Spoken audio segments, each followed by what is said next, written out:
Hola a todos, soy Emma, bienvenidos al canal un día más. Si es la primera vez que me ves, subo contenido relacionado a la novela de la emperatriz divorciada todos los días, así como episodios narrados. Puedes darle un vistazo si gustas. Y bien, hoy hablaremos sobre el personaje más polémico y odiado de la novela, Rasta. Analizaré este personaje desde mi punto de vista personal y trataré de responder a la pregunta de si realmente es la villana de esta historia o no.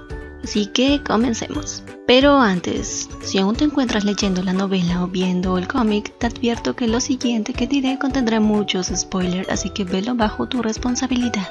Primero, analicemos las circunstancias de la vida de Rasta. Veamos su pasado antes de que llegase al palacio. Es cierto que tuvo una muy mala suerte y un pasado muy triste. Su padre la vendió como esclava para liberarse a él mismo de esta condena. Sus días estaban llenos de un arduo trabajo y malos tratos.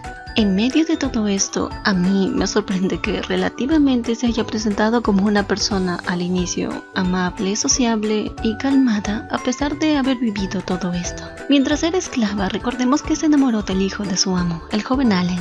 Fue un amor sincero por parte de Rasta y Allen, eso creo yo, pero Allen priorizó su reputación antes del amor por Rasta. Esto la hirió mucho. Producto de que el amor nació el primer hijo de Rasta. Ella pensaba que el bebé había nacido muerto, pero en realidad no era así. Hasta aquí yo sentí pena y lástima por Rasta. Todos merecen ser felices, pero no a costa de la desgracia ajena. Estaba claro que Rasta había tenido una muy mala suerte y una mala vida. Pero las cosas ahora cambian cuando llegó al palacio. Imagínense estar en lugar de Rasta, haber sido una esclava toda tu vida, haber sido tratada mal y de pronto, por destino o por la suerte, el emperador de tu país casualmente te hiere y te lleva al palacio para convertirte luego en su amante. Para Rasta esto era un sueño. Ella era una esclava, ¿cómo iba a pensar que el emperador la convertiría en su amante y viviría con él? ¿Cómo pensar en que al fin viviría dignamente? ¿Cómo pensar en que un emperador le cantaría canciones de cuna a su vientre? ¿Cómo pensar en que la amaría tanto que la defendería por encima de todo, incluso de su esposa? Todo esto era como un sueño hecho realidad, una felicidad que venía hecha de pronto luego de haber sufrido tanto. Rasta era muy feliz en este estado, siendo el amante del emperador, y en su primer momento esto para ella fue suficiente. No tenía más ambición o deseo de atacar a nadie, tampoco deseos de trascender, o sea, con ser la amante estaba feliz. Incluso en los primeros capítulos vemos que intenta llevarse bien con Navier, una decisión muy estúpida sabiendo que era el motivo de su tristeza, pero ignorando las palabras tontas e ideas de Rasta en un inicio, ella realmente lo hacía por ignorancia, no era que lo hiciera por ofenderla directamente. Intentó llevarse bien con ella y estar en paz, pero ¿cuándo terminó todo esto? Pues esto terminó cuando, en medio de una conversación con Navier, Rasta se dio cuenta de que ella tenía valor solo mientras Sobieshu la amara. ¿Qué quiere decir esto? Esto quiere decir que viviría en el palacio y tendría comodidades siempre y cuando Sobieshu la amara. El día que dejara de amarla la echaría de seguro a la calle y volvería a su vida anterior de esclava. Esto la aterró. Todos tenemos virtudes y defectos, bondad y maldad. Creo que en este momento el lado malo de Rasta empezó a tomar mayor poder. Fue alimentado por el temor y en el futuro por su ambición. Ahora analicemos qué pensaba la propia Rasta sobre su futuro. Ya sabía que si Sobieshu la dejaba de amar o ella hacía cosas que no le agradaran a él, lo perdería. Perdería su amor, perdería su confianza y por ende su vida actual. Es en este momento donde empezó a crear rumores, chismes y generar peleas en el mundo social, así como también entre Sobieshu y Navier. Fue un alivio para ella saber que estaba embarazada. Esto le daría definitivamente un vínculo con Sobieshu de por vida. No necesariamente al lado de él como amante. De hecho, en un momento Sobieshu le prometió que siempre vería por su hijo y que vivirían como nobles de alto rango el resto de sus vidas. Pero como el lado malo de Rasta ya estaba aflorando y además contaba con el apoyo de Luke Ergi para llevar a cabo todos sus planes, contaba con mano de obra, dinero y poder. Estaba con el apoyo de Luke Ergi y con el apoyo de Sobieshu en este momento, y ya tenía a un par de personas de su lado. ¿Y qué sucede cuando le das demasiado poder a la persona incorrecta? Exactamente, se sale de control. Rasta empezó a ser más ambiciosa cada vez, tanto así que persuadió a Sobieshu de que su hijo debería ser príncipe, lo cual también aportó en la causa de divorcio. Rasta quería un niño varón, sería el heredero al trono y ella jamás sería echada de allí, pero no, le nació una niña. Eso a Rasta no le gustó para nada. ¿Para qué una niña? Todo habría salido mejor para ella si hubiera sido un niño. Ahora veamos la personalidad de Rasta. No hay mucho detalle sobre su vida anteriormente, pero en base a lo leído, veamos. Antes de empezar, detallo que todos tenemos aspectos positivos y negativos. Dentro de los positivos de Rasta están su alegría, vitalidad y ser sociable. A continuación describiré algunos aspectos de ella que sí son negativos, pero que son muy relevantes en el transcurso de la historia. Al inicio, cuando recién llegó, era una persona sumisa, siempre esperaba que Sobieshu le diera las órdenes y no exigía tantas cosas. Digamos que como que casi conocía su lugar. También era más reflexiva. Con reflexiva me refiero a que pensaba mejor en las consecuencias de sus acciones. Más que nada en las ligadas al vizconde Roteshu y sobre qué cosas contarle y no contarle a Sobieshu. Claro que a veces le decía tremendas tonterías a Navier, pero sinceramente no creo que lo haya hecho por maldad o cizaña, sino por ignorancia en un primer momento. También era temerosa. En ese momento ella sentía que la gran mayoría de personas estaban por encima de ella, así que no podía ser condescendiente, especialmente con Navier, ya que conversando con ella vio que nunca podría pasar por su encima. A medida que pasaba el tiempo, cuando Sobieshu fue apoyándola más y Rasta fue, entre comillas, ganando situaciones contra Navier, empezó a tener más confianza y ser más confrontativa, y por ende también más ambiciosa. Luego podemos verla siendo más hipócrita. Antes decía cosas absurdas o ofensivas como casi sin querer. Ahora ella ya sabía perfectamente qué estaba diciendo y para qué lo estaba diciendo.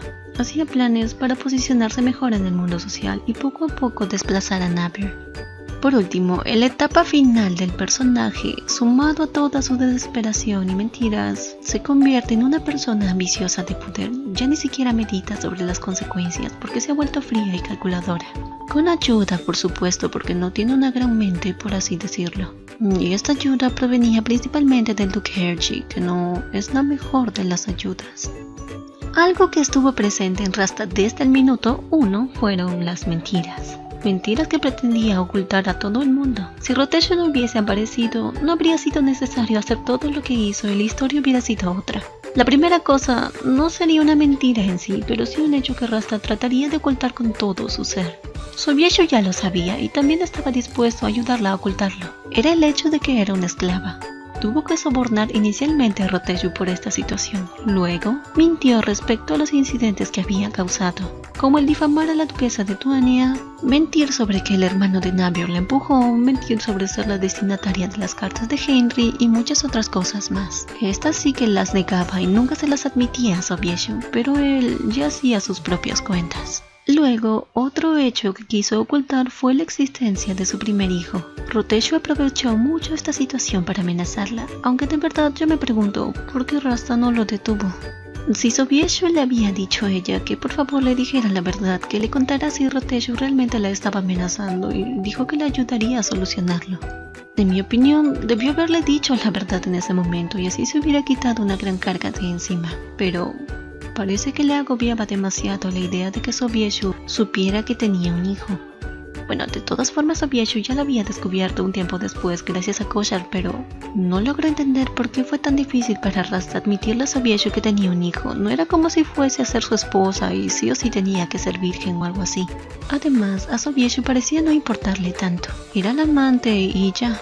¿Ustedes qué piensan? Déjenme en los comentarios. Sigamos. Aquello que le ayudó a ocultar su pasado también se convirtió en un hecho que debía ser un secreto. Exactamente, los préstamos millonarios que se hizo con el Duque Herji y la entrega del puerto marítimo del estado que firmó a favor de Herji. Subamos el nivel de las mentiras y hechos ocultos de Rasta. Aquí ya se le estaba yendo todo de las manos y la razón también. El hecho de pagar a una pareja para que se hicieran pasar por sus padres falsos, los intentos de asesinato contra su padre biológico, contra Lebetti y contra Evely, esto ya era demasiado, pero también le añadió la malversación de fondos. Aquí destaco que Navier le había dejado unos cheques de 20 millones para que donara a nombre del imperio a unas organizaciones, pero Rasta decidió hacerlo todo en nombre de ella. El tema cúspide que acabó con ella definitivamente fueron las dudas sobre si la hija de Sobieshu era realmente su hija. Las dudas empezaron desde que Sobieshu se enteró de que Navier estaba embarazada. Se había divorciado de ella diciendo que era estéril. Entonces, ¿por qué se había divorciado? A Sobieshu le surgieron mil dudas y el día que hicieron el test de paternidad dio como resultado que él no era el padre. Aclaro en este punto que aún existen dudas al respecto, ya que en los primeros episodios decían que las pruebas de paternidad del templo carecían de una confiabilidad alta. Aunque también es extraño porque cuando Rasta dio a luz dijeron que fue un parto prematuro. Prematuro, pero el bebé estaba perfectamente bien. No sé si con prematuro querían decir 8, 7 meses, no lo sé. Pero por otro lado, el duque Erji, antes de irse del imperio, le dejó una nota a Sobieshu, diciéndole que la bebé era realmente su hija, y esto lo dijo cuando la niña ya estaba totalmente desaparecida. No sabemos exactamente cuál es la verdad actualmente, pero esperemos que en los episodios siguientes de la novela se esclarezca. Y bien, aquí podemos apreciar toda la gran montaña de mentiras de Rasta. Empezó con un par y ¿con cuántas ha terminado? Es imposible querer mantener una mentira oculta porque tendrás que utilizar otras mucho más grandes para poder cubrir las anteriores. Hasta el punto en el que se convierte casi imposible y terminas con una cadena de mentiras. Finalmente, mi conclusión, mi aprecio personal. ¿Es Rasta la villana de la historia? La respuesta es que sí. Inicialmente no quiso ser una villana, pero terminó convirtiéndose en una. Aunque es una de los tantos villanos que hay en esta historia. Inicialmente no creo que fuese una mala persona, pero la mezcla de su mala fortuna, inmadurez, el dejarse llevar por malos consejos, el dejar aflorar sus malos sentimientos y tomar decisiones despiadadas, y qué decir de su ambición y desesperación, la llevaron al fatídico final que tuvo. Ella siempre quería dar lástima a Sobieshu diciendo que había nacido sin nada y Navier en cuna de oro. Está bien, Rasta, no tienes la culpa de lo malo que te sucedió en el pasado. No tienes la culpa de haber nacido en condición de esclava. Pero sí que tienes la culpa de las malas decisiones que tomaste después. Como dicen, no somos responsables de lo que hicieron de nosotros, pero sí somos responsables de cambiarlo y ser mejores. ¿Qué tal si hubiera decidido ser la protagonista y no la víctima de su propia vida? Al final, ella selló su propio destino. A pesar de que no me agradaba Rasta, me entristeció mucho la forma en la que terminó. No diré cómo para no hacer más spoiler del que ya he hecho, pero es la tristeza que sentiría al ver a cualquier ser humano sufriendo. Y bueno, hasta aquí el video de hoy. Aprovecho para invitarlos a la reflexión. Recuerden que las acciones malas no nos llevarán por un buen camino. No lo vemos solo en esta historia, sino también en la vida real, por supuesto. Subo contenido diario sobre la novela. ¿Qué otro personaje les gustaría que analizara? Déjenlo en los comentarios. Muchas gracias por ver y hasta la próxima. Chao.